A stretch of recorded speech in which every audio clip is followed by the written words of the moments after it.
Here's 5 crazy reasons why homes fail FHA inspections. Number 1, lead-based paint hazards. So home sellers must have any lead-based paint hazards addressed prior to the home being approved for an FHA mortgage loan. And this has to be done with a lead-based paint inspector, someone who is certified in lead-based paint if you have lead-based paint.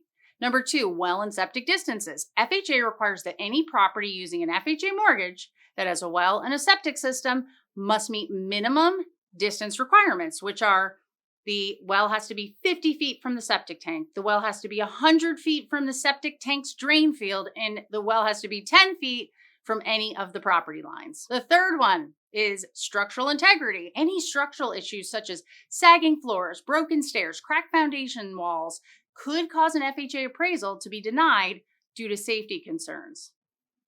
The fourth one is local building codes. Make sure that the house will pass local building codes when it comes to any additions, accessory units, garages you've added on, well, and septic systems, so that they don't become a problem later. And then a bonus one is mold and mildew. If mold or mildew is present anywhere on the property, it could constitute health risk and need to be remedied in order for a property to pass FHA.